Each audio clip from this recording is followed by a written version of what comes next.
Real news, real issues, real events. It's Ceola Wilson, one-on-one. You're watching Bermuda Real. And thank you for joining us for the first edition of a series of one-on-one interviews with yours truly. Joining us as our very first guest from Florida, none other than the Dr. Ewart Brown. Now, just the mention of your name evokes all sorts of things. I mentioned this to Reverend Tweed. But Dr. Brown, let's start from the top. 10 years plus later, millions of dollars, you're now facing a first-time charge ever for a premier on charges of corruption. Now, there's a thin line we can dance with this, but from your point of view, did you ever think it would go on this long? I never put a time on it, Ceola. By the way, thank you for having me on your program. I didn't predict the length of the activity. I knew that I had developed enemies. I knew that I had done things that did not sit well with certain powers that be, both in and outside of Bermuda. And I was prepared for something. I always tell my wife, I knew they were coming. It's now $10, $12 million plus later, and you still haven't been on trial. What's the latest with that? Well, at the moment, we haven't even had a final decision on who the judge will be. We have not yet made our arguments on the constitutional grounds, which Mr. Duncan and Mr. Lynch have been working on for quite some time. Things move slowly. COVID has not helped because the court system is jammed. And so we don't know. We don't know how long it's going to take, but it has taken longer than most people expected. I'm hearing reports that there may be some question as to which judge presides over this case. Yes. Is that the case? Yes. We have submitted arguments asking for the recusal of the judge, and that based on what grounds? Based on the appearance of bias. Okay. So you stepped down officially in politics in 2010. Since then, you've moved on to a degree with your life, but that would be a very interesting time for the PLP. It was prior to the reign of Paula Cox, who, for the life of me, would not call a snap election when the United Bermuda Party fell apart. In hindsight, do you think she knows or the party knows that was a grave error? Well, I've never discussed that with her, and I don't know what her conclusion is about that. But I support the position that a snap election would have been the appropriate thing to do, but it wasn't my call. The premier at the time made the call, and the rest is history. Now, based on that history, it was your watch where terms became popular like pay to play, friends and family. Oh, Dr. Brown's giving out contracts and he gets kickbacks. Now, what can you speak to that? Well, I think part of that is a comical situation. Bermuda has a storied history of family and friends, a storied history of kickbacks to government officials, et cetera. And so these people were familiar with the terms. That's why they could so easily apply them to me. That's the way they had done business for years. And that is probably the way many of them continue to do business. So, I wasn't surprised. I think it was Grant Gibbons who came up with the pay to play allegation. And that was their plan from the beginning, to find something to stick on me because they didn't like my core politics, my central politics, my counter-racist politics. They didn't like that. And so they said, there must be some steps we can take to assassinate his character, to make life more difficult. And they have come from all different angles. But so far, here we are. What would you say about the talk regarding your affiliation or friendship with Michael Mizik, who's still facing charges? Michael Mizik is a friend of mine. And as Nelson Mandela told the journalist, it would be improper for my enemies to choose my friends. Now, Dr. Braun, on your watch, the salaries of cabinet ministers was increased, correct? I think there was a minimal increase, although we didn't get the increase that I thought should have been in place. Now, we've never had a majority of 30-6, but there's quite a bit of disenchantment in the local community. When you beat the pavement, you hear things like the PLP. This administration in particular are all about themselves. It's all about their paycheck. To hell with everybody else. What do you say to that? Because that sentiment in hard times is running hard right now. Yes, I have been hearing that kind of thing. But I will tell you this, to govern is difficult. And in these times, you will hardly find an incumbent government that is not under increased stress. And COVID, of course, has added to that. I don't have the solution, and I don't know that much about the situation involving the cabinet and ministers individually. But I will say that Bermuda owes itself some work in drawing and attracting appropriate and effective ministerial talent. Well, let's talk current. I'm sure you've heard about this senator who was recently in court for not paying his rent for whatever reason. The landlady is a senior citizen. There's a big outcry for Premier Burke to get rid of this guy. It's not a good look. How do you feel about it? Well, it's not a good look, and there will be more instances where cabinet ministers and members of parliament will have situations involving their personal conduct. It's the premier's call. If the premier thinks that the senator cannot do his work appropriately as a result of this, then he has to do what he has to do. But that's his call, and surely it is not mine. Most people were surprised that you could be a senator and on financial assistance. You have any views on that? No, I didn't know about that specific situation. Have you heard that there are reports, I think they were put out by TNN initially, that Premier Burke asked his cabinet MPs to sign a gag order, i.e. no one speaks to the media without his express permission, or they face the possibility of losing their cabinet appointment. Has that ever happened? No, the closest thing to that in my administration was when a member of the cabinet asked for support, indications of support during the Uyghur situation. And he circulated that to cabinet ministers. I never instructed that to happen. But, again, when you make those decisions, you have to stand by them and handle the consequences. But I think the problem within the electorate comes with the backbenchers. I'm not sure if that gag order applies to them, but cabinet ministers serve at the behest of the premier, right? What is stopping the backbench? Because these guys are silent. They weren't silent on your watch. No, not maybe at all. David Brett is more intimidating than you. I don't know. I wasn't intimidating at all, Ceola.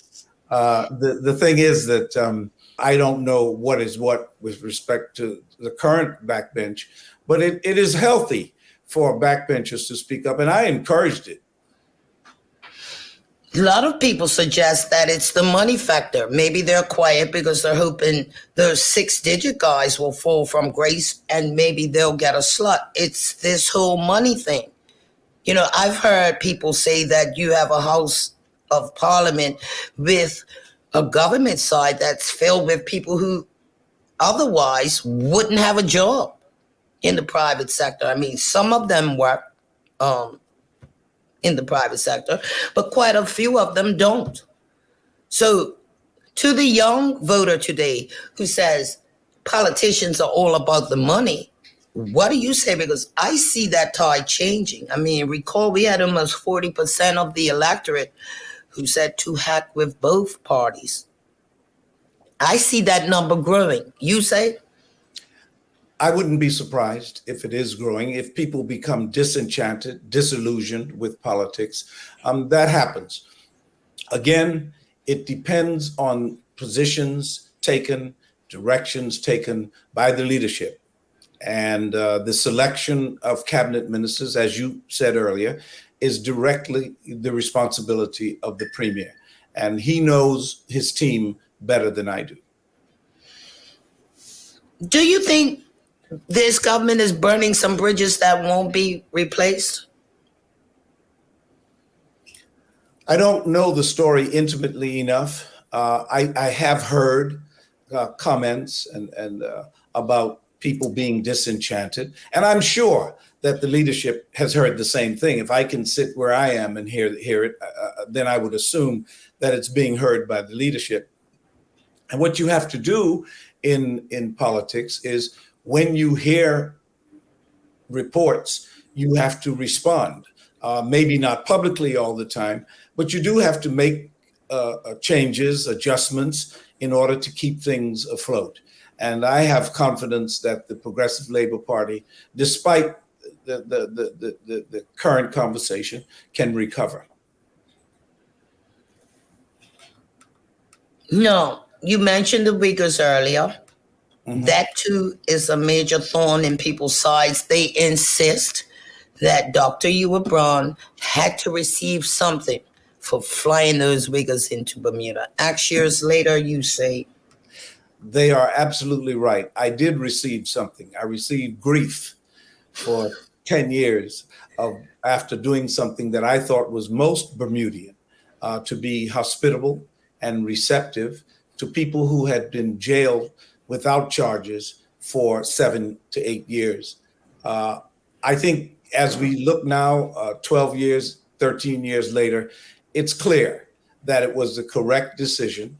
Some people may argue with the way in which it was carried out, and I'll accept the responsibility for that. But there's no question that we did what should have been done for the Uyghurs. Now, that was way back in 2009. Yeah. Do you regret that you made that deal secretly? No. Why not? Because cabinet is a leaky ship. As a journalist, you know that. And the United States had asked that it be treated in a classified manner. And I acceded to their request. Why Colonel Burke, though? Why was he the one to fly them in? Because he was the minister responsible for immigration.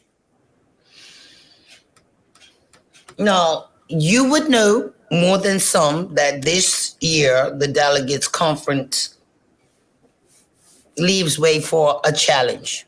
Mm-hmm. You know, you're a guy who challenged before. At one point you said you wasn't, and you did. You see David Burke being challenged this year? Let's clear up the history first. I never said that I would not challenge. At a particular time, I might have been unready to challenge, but it was known to all of Bermuda and everyone else that I eventually wanted to do that. I don't think anyone was surprised that I did that. That statement you made, we had to deceive you. What was that about? Again, incorrect. Still wrong choice of words. I said we had to mislead you. That was a poor choice of words. And I have since expressed my regret concerning those words. What I meant was that we could not come out with full disclosure on what was happening behind the scenes. And that was accurate. Two proteges come to mind, Mark Bean and David Burke. Mm-hmm. Both on your watch. Mr. Bean is not in politics from as far as I can tell right now. David Burke is now walking in your shoes. He's a premier. He's also the Minister of Tourism. You both have Jamaica links. And I only say that to say that when I look at the international news, I see Jamaica booming. I see flights going in, like their airport is full. We have a massive airport that is empty after 1 o'clock until British Airways comes in. Clearly, our tourism is not doing as well as other areas, and I would have thought we would look more to some of what Jamaica's doing, in present times. What's your views on that? Well, I have a number of views. The first one is that I acknowledge that tourism for Bermuda is under stress, not doing well. I also recognize that these things go in cycles. There was a time when Jamaica used to look to us, when everybody in the Caribbean looked to Bermuda to lead the way, so to speak, in tourism strategies. Over time, that has changed. Turks and Caicos is a very, very popular destination at the moment, regardless of COVID. That is just the nature of the beast at the moment. I do believe, though, that Bermuda has to question itself in the long run as to whether tourism and international business are in fact capable of existing at the same time, both of them being successful. What would help us immediately, in your view, in terms of air arrivals? Because our beds have been empty with no heads for a long time. We also have a minister and a Bermuda Tourism Authority. I'm not really sure what's what. Your views? Well, it is a most difficult job, I can tell you, to get people to come to Bermuda in the first 3 months of any year. I remember that when we looked at it back then, we said, we'll have to find things that attract people when the weather does not. And so we came up with the Love Festival, which was beginning to grow, but which was terminated by my successor. We had golf tournaments, we had triathlons. We were trying to at least stop the hemorrhaging, so to speak, during those months, the first 3 months of the year. When Global Hue was there, I think that we were more in tune with the target population in the United States. And we did not make the assumption that Bermuda was so desirable that we didn't have to work and generate business within the U.S. We're still trying. We're still trying in different ways, but I believe that there has to be an overhaul of the entire approach to tourism. I think the old model has finished its shelf life, so to speak, and we have to come up with something totally different. And do you see that happening? Because I still strongly believe that Bermuda's for the newlyweds and the nearly dead. We have no nightlife. What do you do at dark 33? Well, let me tell you something. I remember a cabinet minister in the PLP making that statement many years ago. And as a result of that, we did things to liven Dockyard. You remember when Dockyard did look like a graveyard, and especially in the evenings. And over time, with the construction of the Heritage Wharf and the introduction of new businesses in Dockyard, that's a different place now. It's not the place that we'd like it to be, but it's different. And it's just going to take work, Ceola. I'm not convinced that Bermuda benefits from its most intelligent and brilliant people. I think a lot of the bright people in Bermuda sit on the sidelines and snipe. They shoot at the government, no matter which government it is. We don't have enough people, bright people, I think, participating in the actual delivery of goods and services to the people. And I wish, and I put this out as a call, some of you brilliant people, or those of you who consider yourselves brilliant, come forward, and help your country and stop criticizing and be constructive. It's time for that. Things can get worse. Things can get worse in Bermuda. And people need to understand that it's not automatic that you're going to do well. And so you mentioned nightlife for tourism. Let me tell you something. There is no nightlife in Turks and Caicos. So what do they do? Nothing. But it's a wonderful place to do nothing. That's the whole point. What do they have? They have the best beaches in the world. They have great restaurants, and they have friendly people. But do they have hotels that cost $400 and $500 a night? More than that. Really? More than that. That's what I'm saying. Some of the things that we think are problems are not problems for other people. Okay, basic things. If I go to a certain beach and I want to buy a beer, yes. Now there you go. Now, I can't do that. Okay, there you go. Now you're coming into what I used to call the Bermuda Factor. Okay, which is we want to grow, we want to be at the top of the heap, but we don't want to change. We don't want to do anything. As Jesse Jackson used to say, you want us to be a show horse and a mule. Make up your mind. If you want to be a show horse, then you got to decorate your horse. This idea of not having drinks on the beach, it is totally ridiculous. It is absurd that it has taken Bermuda so long. And I remember proposals long before I was in government, proposals designed to liven up the experience on the beach in Bermuda. And it was always opposed. I don't know what it is, Ceola. If you came up tonight with a cure for cancer in Bermuda, I wouldn't be surprised if there was a committee against it in the morning. So we're just going to keep going round and round because this whole Bermuda Tourism Authority came, I believe, on David Dugdale's watch, right? Who promised within X number of years they will be funding themselves based on this. It never happened. So now we have a BTA and a tourism ministry, and both of them look like a bunch of deadheads in terms of visitor numbers. Why do we stay on this treadmill? Because we believe that a new structure will solve the old problem. Structures don't solve problems. Buildings don't solve problems. People solve problems. And that's what we're lacking in Bermuda. I don't see enough energetic, innovative people input.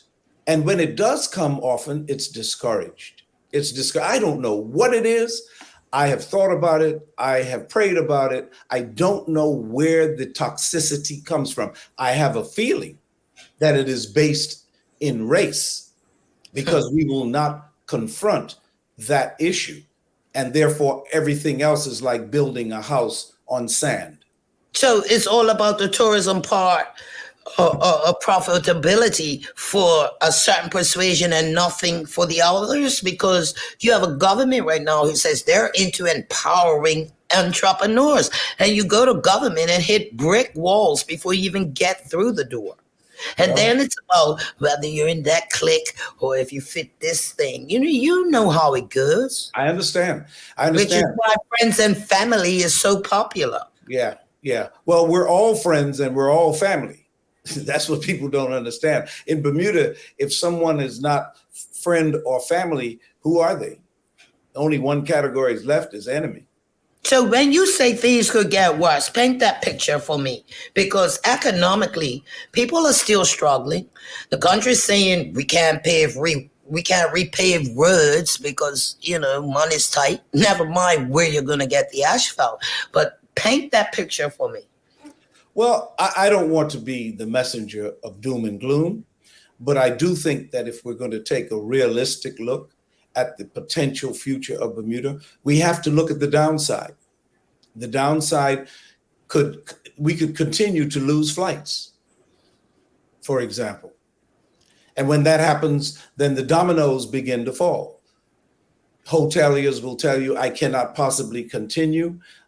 We've had Southampton Princess closed for a long, long time, and it doesn't seem to have made a difference. There's no demand for it.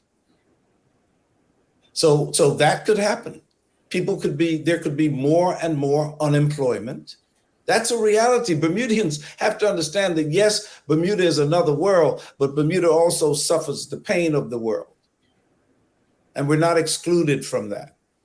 You know, if people are not working and not generating income, crime will increase. That will make the place less desirable, and on and on. And so right now is the time. Let's not wait. Let's not wait until it is really out of control. So what's it going to take though with these guys? Because everybody's looking fat and comfortable to me. Well, I don't know how people are looking, but I'll tell you what, the responsibility is the government's in some areas, but all of the responsibility is not the government's. We need to stop trying to block people from being entrepreneurs, for example. In Bermuda, often when a proposal's on the table, nobody does anything because they're tracing where the money will go. And that argument takes 5 years. We've got to get out of that habit. It's time to just do things and move forward. I mean, if you look at what's happening in Barbados and now about to happen in Jamaica, you will see that other people are not waiting for us. They're not waiting for us. And we're getting further and further behind. And we're relying. I don't see the urgency though in our leadership. Well, they will. It'll come. I've had patients who didn't see the urgency either until things got out of control. It's not a problem till the massive heart attack strikes. Huh? That's right. Until then, just eat more mayonnaise. Oh, helmets. Make sure it's helmets. Listen, you mentioned something earlier. I said I wanted to ask you. The perception is, and I don't know what you said initially, but when you came out in support of the vaccination, I got heavy criticism from the public. Well, that's not what he said in the beginning. The perception is you were against the vaccination, and now you're all for it. What exactly is your position? And I'm guessing you'll agree that physicians do get paid to push the jab, yes? Let me say this. First of all, another perception. I don't know where these things come from. I was never opposed to the vaccine. I have questioned a number of medical treatments over the years. I have also told people to look into things without being just following instructions automatically. There's nothing wrong with that. I was never opposed to the vaccine for COVID. I was never opposed to it. And care to say whether or not you're vaccinated? Of course, I'll tell you, I'm vaccinated. I don't urge people to do something that I wouldn't do. Vaccinated and boosted and everything else. No side effects? None that I know of. None that I own. I still remember you. I'm sure you like to forget me sometimes, too. I was asked to ask you, as an outgoing premier, did well in politics, did well as a physician.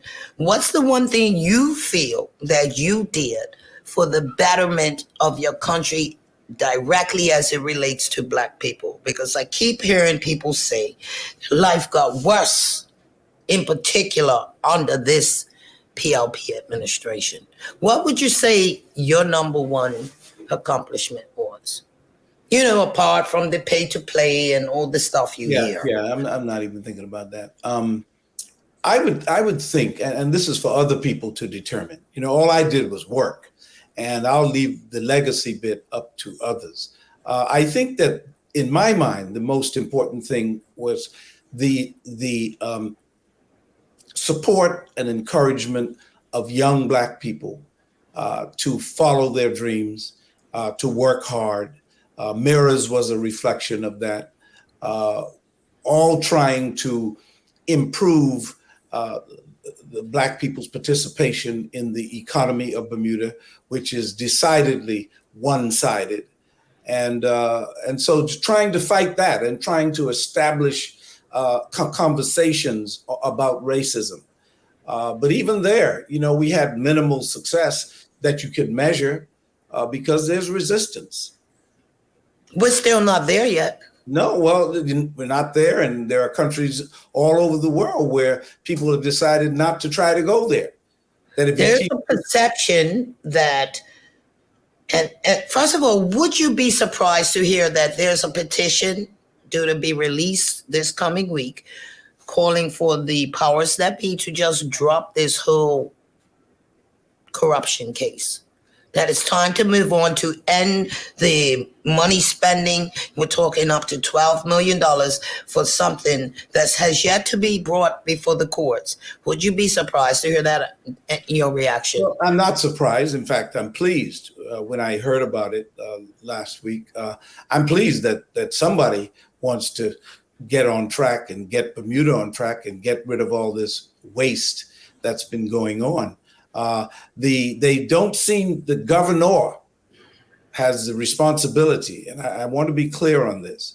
I don't know whether Bermudians understand that the governor appoints the chief justice, he appoints the DPP, and he appoints the police commissioner.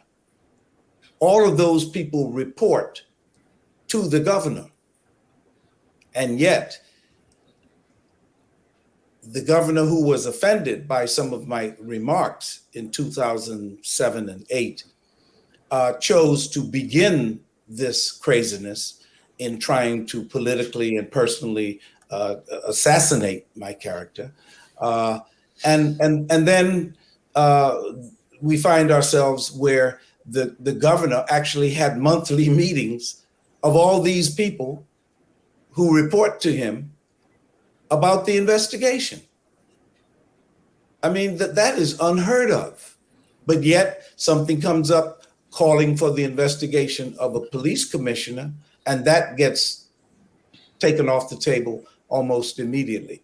So I understand, and I'm not complaining about what it is, because I see what it is and I know what it is, and there's no sense in expressing shock and surprise.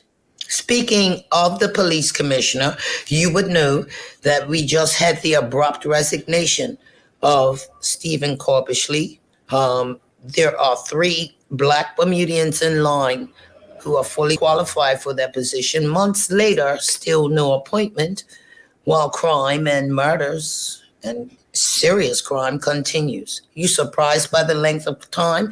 And speculation is that the length of time it's taken indicates that they're looking to bring in another foreign commissioner. You say? I say sickening and sad. 2022, and we don't have a Bermudian police commissioner. We had Bermudian police commissioners back in the 80s. So what's this new thing about Bermudians suddenly not being qualified? It's not. Bermudians need to wake up and smell the roses and see what is happening. There is a direct effort to control certain aspects of Bermudian life. And they're going to do it because it's consistent with their ultimate desires. There are those who would say in that regard, nothing's changed in Bermuda, and that's in spite of both administrations. Well, I wouldn't say nothing has changed, but people are wearing different hats and people are using different approaches, but the end result is the same. We are still a colony. In 2022, we are a colony, and we can dress it up all we want and call ourselves an overseas territory, but that's just spraying cologne on manure. It's the same thing. And it's time for us to wake up. Barbados is trying to teach us the truth about our predicament, and we can't ignore it. We cannot ignore it any further. It's time to look at that and decide that we don't want that anymore. But where's the leadership? I'm not even sure independence is an issue for this current PLP government. I don't know. I don't know where that issue sits on the list of priorities, but I'll tell you that as a country, Bermuda cannot continue to be a colony and succeed. We'll be right back after these messages. Stay tuned.